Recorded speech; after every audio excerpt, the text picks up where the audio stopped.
welcome back. Cory from New World Witchery here. Uh, Something I thought would be a fun topic to discuss was concepts of tools in folk witchcraft. And I bring these up because there's oftentimes a lot of discussion about the different tools that you use in witchcraft. A few months ago, there was a wonderful a hashtag that was going around that was started by my friend Via Hedera, who put out the amazing book, Folkloric American Witchcraft and the Multicultural Experience. I think I've got that to hand. In fact, that wasn't actually planned. That was totally random. I just happened to remember where it was. But she wrote this excellent book about sort of North American folk magical practices, covering kind of a whole lot of different realms of practice. Excellent book, highly recommend it. But she posted this hashtag a few months ago where she was talking about, or she asked people to post their sort of regional folk magical accoutrement, right? So sort of the things that people used in their regional folk magic and folk magical practices. And she got a wonderful response from all over the world. There were people showing stuff from Poland. There were people showing stuff from Spain. I think we had some people that were showing stuff from Southeast Asia. We had tons of people, obviously, from North America that were sharing their practices and showing just how many different kinds of ways of interpreting the concept of folk magic there were.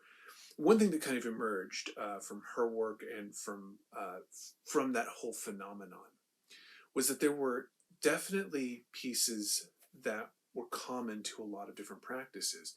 So in a lot of practices you have, for example, iron. Iron shows up in a number of different folk magical practices and traditions because it is so quintessential, it is so useful across the board for so many different things. So in saying that, one thing I thought would be worth doing, the hashtag that Via Hedera did, largely is a photo hashtag. You would take a photo of the different component pieces that were found within your practice and share that online. Most of it was on Instagram. I highly recommend checking that hashtag out if you haven't. Actually, go look at that because it's very, very fascinating to see so many of these different practices, both in terms of their commonality and in terms of some of the differences. I think the differences are really, really neat too. But beyond that, I wanted to sort of break down some of the things that are common to my folk magical practice. And my folk magical practice is based very much on one, growing up as a Southerner. I grew up in the American South, mostly in suburban or rural areas, although I did live fairly close to one of the major cities of the South. And so there's a little bit of influence from that. I grew up in what's called the Upland South, which is, there's the South is kind of the Deep South and the Upland South. The Deep South being a lot of sort of the Gulf coastal regional states, and the Upland South being kind of areas that are influenced, basically sort of the sandwich of the Ozarks, the Appalachians, and everything sort of in between, above the Deep South. They share a lot of cultural commonality. There's a lot of connection between the two. There are some differences as well. So you might find some things in Gulf coastal practice that are not going to be found in sort of more Appalachian informed practice, and vice versa. None of which is to say that one is better than the other, none of which is to say one is worse than the other, just that there are some differences that define those regions, that make them a little more textured, a little more, they give them flavor, it's sizzle, right? But even beyond that, so I'm influenced by sort of those Upland South practices. I'm also influenced by a very strong folk Catholic background. My mother was Catholic, and therefore a lot of the practices that I have followed throughout my life have had at least a touch of Catholicism sort of to influence them. I realize that there are things in Catholicism that are problematic, a lot of very deeply problematic things. This is not to excuse the behavior or actions of the church as a whole. I think that's not where any folk Catholic goes. In fact, a lot of folk Catholics have big problems with the church. But that being said, the actual rituals and practices found within communities and families, sort of local groups that practice various forms of folk Catholicism, those linger, those stay with us. Even if I don't follow exactly the tenets of folk Catholicism, there are a lot of things that I do and I believe that would not gel with the majority of Catholics. But at the same time, those influence me and those influence my practice. So between those two key things, and then I said a very strong Irish and Polish sort of heritage upbringing. And when I say Irish and Polish, upbringing. That doesn't mean that we're traveling to and from Ireland or Poland or anything like that, or even that we were sort of, first generation from those specific identities. We were I'm, I believe, second generation on both of those accounts. But that stories about Ireland, stories of Irish history and heritage were very, very important to my mother specifically. She shared a lot of information there. And then the Polish side of it as well. And so, I grew up with phrases like sláinte, sort of bandied about. There were little Polish phrases and songs that would be sort of brought into. All of which is to say that those have some influence over me. So there are some things. One thing I've shared, I think I shared in a recent video, was a house blessing, which very much derives from sort of my Polish heritage, because it was something that we did growing up. And those also factor into the folk Catholicism that I'm coming up under as well, because both Poland and Ireland have strong traditions of Catholicism there as well. So all of that is kind of weaving together to shape me. Why am I sharing all that? Not because I'm trying to convince you or convert you or bring you into any of those particular folds, but just to say those things all influence me in terms of my understanding of folk practices. And then the place I'm living also influences that as well. So being brought up in the Upland South makes a big difference in the sort of materials and the resources that I turn to when I do any kind of magical practice. Where I live now, I live in what we would call the Mid-Atlantic, or the Tidewater region, which is sort of everything from sort of just below New York City down to parts of Virginia, and then kind of over until you reach sort of the Appalachian Mountains. So that area is its own region. And so those have some influences as well. So being where I am, I've picked up a little bit of Pennsylvania German or Pennsylvania Dutch, depending on who you talk to. Information in terms of the folk magic I do. So I gave a tour of my personal spell book recently, and there were some hex signs that were in there, which I wouldn't necessarily say hex signs are always magical, and we talked about that, but those things do influence me. They do shape some of my practices, and I picked up a few things there too. But I wouldn't go so far as I would never say that I am a powwow or a braucher. That's not my tradition. It's just a matter of there's a few things that I have learned in being here that I've also found in other traditions, and so they've shaped some of my practice, even if I'm not using the exact same form. So that being said, all of that is to say that there are a few things that I use in my practice that are pretty typical tools for me, and I wanted to talk a little bit about some of those tools today and share those with you. So I'm going to walk you through my little set of tools that I've got here. This is not everything I use, but these will be a few of the things that I definitely turn to pretty frequently. First things first, one of the big tools that I use all the time is red thread.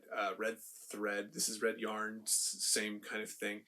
Ideally, I like to get stuff that's sort of locally dyed, locally spun yarn if I can, or thread if I can find that. I can't always find that. I can't always have that on hand because I use enough of it when I am doing folk magic.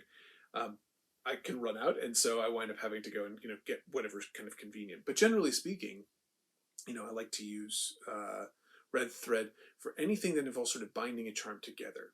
That is basically every packet that I make. I'll use red thread, or I'll use a kind of a natural twine as well. Sometimes I'll do that, and I'll kind of redden it either with blood or with another oil or something like that. I'll add something to it to sort of give it a little extra oomph. But that being said, the red thread, when you use it to bind a charm, it represents blood. It is representing the power of sort of blood and magic, and that gives the charm some protection. It also gives the charm some life, some vitality and energy as well, at least in my understanding of it. So I'll use that to kind of bind together charms that I'm doing. Sometimes I'll also wear red thread bracelets and things like that. Normally I have one that my daughter actually made for me on me, but today I don't. I went for a run and I took it off, so it's sitting down on the bathroom counter probably right now. But I'll wear these little red thread of protection amulets. I've seen them used as well for headache charms. I've used them for headache charms too, to sort of dissipate headaches. They're good for knot magic, anything where you're having to tie a knot to either um, stifle something that's going on that you want to sort of control, or unknotting something to sort of release it as well. So red thread gets used in a lot of different charming applications. I've done it to do things like weaving God's eyes, Ojedidios, which you can kind of see over my shoulder. That's not one that I did. That's one that I inherited from my mother. But I've done those as protective charms as well. I've done rowan crosses, where you take pieces of rowan wood and you bind them together in a cross with red thread around the center. So red thread is a major part of my practice. It's usually really, really easy to find. It's really easy to get. If you don't have red thread, you can use other colors of thread, and I have as well. I've used, black thread or white thread every once in a while. And of course, like I said, I use brown natural twine sometimes too, and I'll just kind of mark it with something else to kind of add that red thread energy to it. But this is a big part of my practice. Super simple, not something that it's not. You don't see it in a lot of discussions of ritual magic or anything like that. But even ritual magicians sometimes will use cords and things like that, and sometimes those are made from red thread. So, absolutely a part of my practice, and it's something I saw over and over again in the folk magic, the regional folk witchcraft challenge, were people bringing in red thread because red thread seems to be a fairly widespread practical tool for folk magicians. Another thing that I use a lot are elements of local plant life. That's going to vary by region depending on where I am. So when I was down south, I had a lot of kind of hardier, more heat tolerant types of things. I had a rosemary plant, for example, which I know is not local to where I was living, but I grew it there. I actually grew it from a pair of little clippings that I picked up at a craft fair as like a bonus gift for buying something. And I planted them and grew them, and they grew into a 4-foot tall bush of rosemary. Because the South is such a good place to grow these things. And so local plant life is something that's going to vary depending on your region. So up here we have other plants that we may not have as many of in the South. That being said, I'll usually try to incorporate something that's growing near me. So for example, this year I found a good bit of mugwort growing near me. I've also got, I've had morning glory that's been growing all around my house, and heaven help me, I'm glad to cut it down and be rid of it in some cases. But I also think it's a really, really useful plant to collect and dry, because I'll use this in anything where I have to bind something or someone. If I need to do a protective binding, I can do it that way. I can also use it for some kinds of dream work as well. Morning glories are really good for elements of dream work. So Artemisia and morning glory together make an excellent sort of dream mixture. And then morning glory is also really, really good for being able to sort of get you into sort of underworld or esoteric knowledge. There's some elements of the morning glory's vine being able to kind of reach down and sort of twine through things into sort of unseen and hidden places, and emerge into the light, right? So sometimes I use it for that kind of application as well. But that is to say, there are lots of local plants that I bring into my practice. If I find something growing, I usually try to identify it and understand, what is it doing here? Is it a native plant? We've got sweet gum trees that grow near us, and there's little burrs or things that I'll bring into my magic sometimes. We have a mulberry tree that we're very, very close to, both physically and emotionally. We're close to this mulberry tree. We love this mulberry tree. So we use elements of all of these kind of local plants or I use elements of all of these local plants in my witchcraft because they are free. They're growing right here, available to me. I do service work to some of those plants, either tending to them directly or tending to the environment around them. And then in doing that, I build this relationship with them, and so those plants become a part of my magic as well. So the next thing I'm going to talk about is iron. Iron is something that if you read much folklore at all, you know that iron has this kind of protective quality. It is used to ward off evil. In some cases, it's thought to ward off fairies, and so there's some stories that have to do with that as well. In terms of the iron that I use, I do have a horseshoe. I didn't dig it out here because it's kind of in a secure place right now. But I do have one of the things that I've collected over the years. I have a whole box of these iron railroad spikes. And the reason that I have this whole box of iron railroad spikes is I used to actually work right next to a railroad line that was still actively used. And so on my lunch breaks, oftentimes I'd kind of go out there and wander up and down the line for about a mile, just sort of as a walk, a way to get outside. And there'd almost always be one or two of these spikes that had been rattled loose somewhere along the line. And so I have this whole box full of these rusty railroad spikes. Now, those are really, really useful for a couple of different things in the traditions that I work with. One of which is securing your home. So if you want to keep your home safe and also make sure that you get to continue living there, sort of as this, security against, the bank repossessing it or something like that. You can take 4 of those iron spikes and nail them in the sort of 4 corners of your property as a way to sort of nail down that space and make it yours. Another thing that you can do is you can make, the same way that you can make your own crosses, you can take red thread, bind 2 of those together into a cross or an X, and put those somewhere near your doorway, and they will repel any kind of harmful magic that comes your way, and they'll really repel most kind of harmful spiritual energy. They can even sort of keep away, people with bad intentions and things like that. So they can be a really neat tool. I've seen people do really crazy and cool things with those. People have turned them into knives, working knives, which I think is really cool. I've seen people turn them into basically dressed dolls that they use in folk magic, and I think that's a very fascinating idea. You can place them under your bed as a sort of protection while you're sleeping. In some cases, if you're trying to do dream flight, I wouldn't necessarily recommend putting iron under your bed then, because those 2 things can kind of work against each other. I do think it's good to have protection with you, but putting iron under the bed may be just too much of a blanket protection for that kind of work. But you experiment. Who knows? Maybe it works for you. So there's a lot of different applications for iron in terms of protection magic, and I find it to be one of those tools that I use fairly often. Another thing that I use a lot that I think is kind of a funky, weird little thing is cloth. I do sew a little bit. I do a lot of mostly repairs and things like that. I tend to be very big into sort of repairing clothes as they get damaged and things like that. So I wind up with a lot of scrap material. And the scrap material winds up being really, really useful for creating bundle spells. I find that that's a very, very good application of it. You take a little square of fabric, put your spell ingredients in the center, bind it up. There's a few little rituals I do, such as adding breath to it or adding water or oils, things like that I do to empower it. And then you can carry it with you as kind of a pocket charm, an amulet as well. And there's other things that you can do that have to do with you can create little dolls out of those pretty easily. You can fold them up so they become little dolls that you can then turn into poppets and use for various forms of magic. So very, very effective. And a poppet does not have to be a perfectly sewn doll. I've seen people who do that. It's amazing. I love that. Love seeing what people can do with it.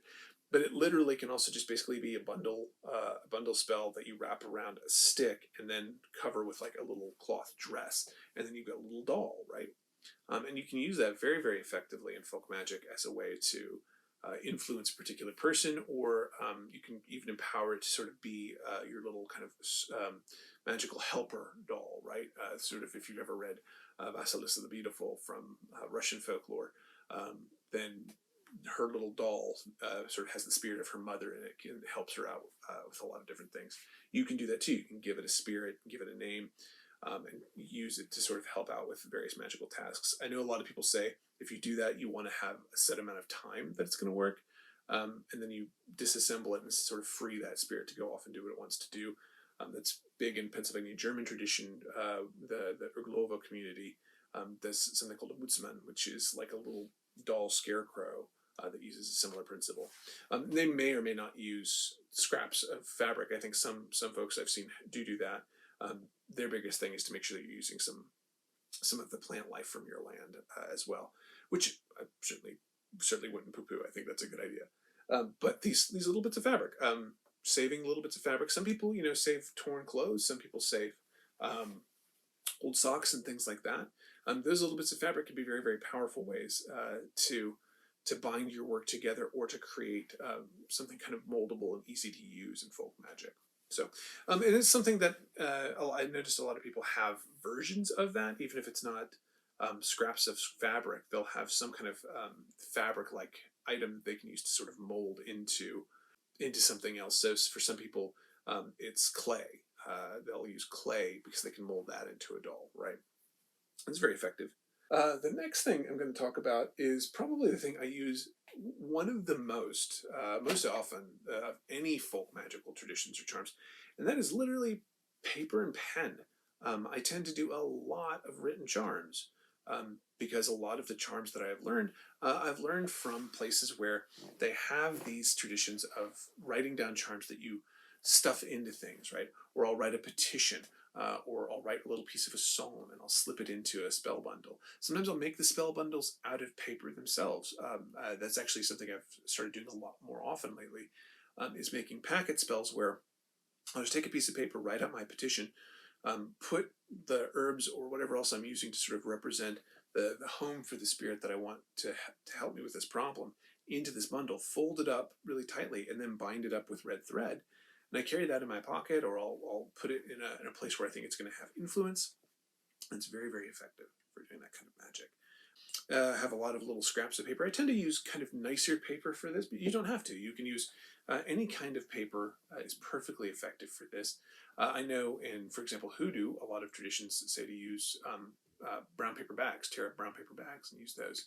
And then I also, have little sneaky bits and pieces in charms. So like I can take apart my pen and I'll slide a little spell scroll into my pen, for example, as a way to sort of add a little extra magic to it. But literally written charms, one of the biggest parts of my folk practice. Another kind of funny little part of my practice are almanacs. I tend to get almanacs from the regions that I'm in. Why almanacs? They help me figure out things like magical timings. I tend to operate by moon phases and then by, to a certain degree, lunar astrology as well. So I'll figure out kind of what phase the moon itself is in. So is the moon in Pisces, for example, where I might be doing something that needs to have longevity, so it's going to be walking a long way, basically. And so I would do the moon in Pisces to help me accomplish a long-term goal, to do something that's going to, might take another few weeks to a few months to get done. Pisces would be a good one because Pisces rules the feet. Right. So, or if it's something where I need to have a really kind of hands-on response to the spell that I'm doing, or I need helping hands. I need people to come in and help me with something. I might do it while the moon is in Gemini. So I do a lot of timing like that based on the almanacs. The almanacs also have a lot of interesting folklore and trivia in them. Sometimes you'll find some interesting recipes and stuff like that too. And then the other thing that I do quite a lot is I do spoken charms. Spoken charms are really, really big where I live right now. And it's also something I kind of grew up with. And it's the idea of saying a psalm over someone or something. You might use a specific passage from the Bible. For example, there's Ezekiel 16:6, which is used to help with what's called blood-stopping charms, things like that. But I use all these kind of different sort of spoken word charms. And in addition to that, something I like to kind of point out is that I'm also using breath, which may seem, obvious. When you do a spoken charm, you are speaking and breathing at the same time, and you're giving breath to that particular magical item, that particular magical practice, that particular magical need.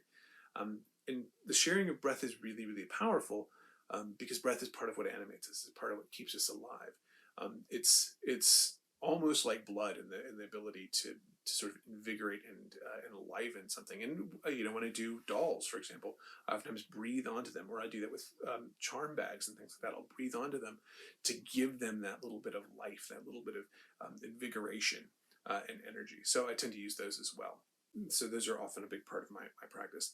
And then the other thing that I talk about a lot are playing cards as well. So I have just a whole little stack of playing cards that I keep on hand. I collect playing cards and I read with them. I do divination with them. That's one of the main things I do with them.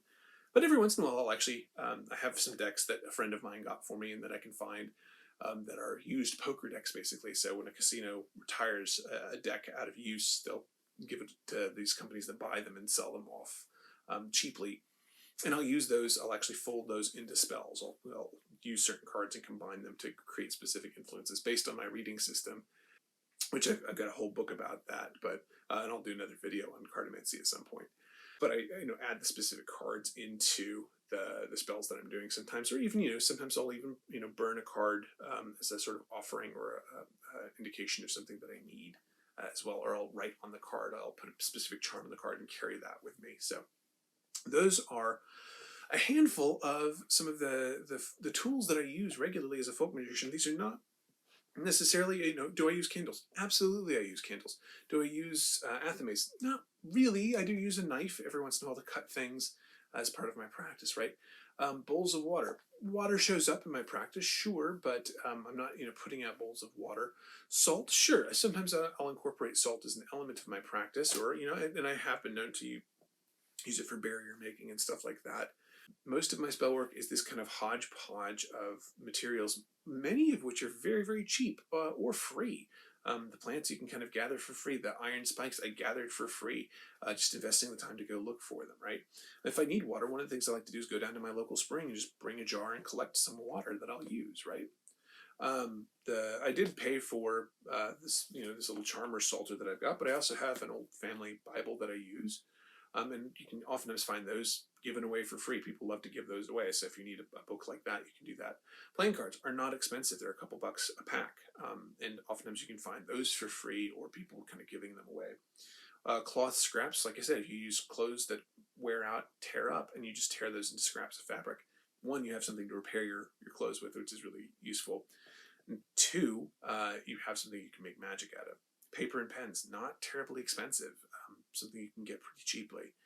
Red thread and yarn, that can be expensive if you're doing the whole like locally sourced and dyed route, but it can also be really, really, really cheap if you just pick up kind of a skein from your local craft store, honestly even your local grocery store will have red thread in the little sewing repair kits. So all of this is to say, folk magic is it's kind of cheapskate magic. It's kind of done very, very cheaply, but that's not just because it's cheap. It's because it's what's available. It's what's on hand, and folk magic comes from this sense of being of the people. So the people are the people who needed things immediately in their daily life, and they would turn to the things that they had available, the resources that were around them. And that's very much kind of what my folk magic practice has pulled from as well. Hopefully this has been insightful for you. Hopefully this was interesting and valuable to you, and you've enjoyed this. I'd love to hear kind of what some of your folk tools are. What are the tools you use in your sort of folk practices and your magic as well? What are the sort of everyday objects that are a part of your magic? I'm always interested in hearing that. So please feel free to leave a comment below. Let us know what you're using. If you like this video, if you like what we do, please do share us around. Let folks know about us. That's really how we grow. We're not advertising this a whole lot, so we love for people to find us. They can find us organically when you share us, especially if there's something that you really like. Let people know about it. So until next time, thank you so much for watching. Be well.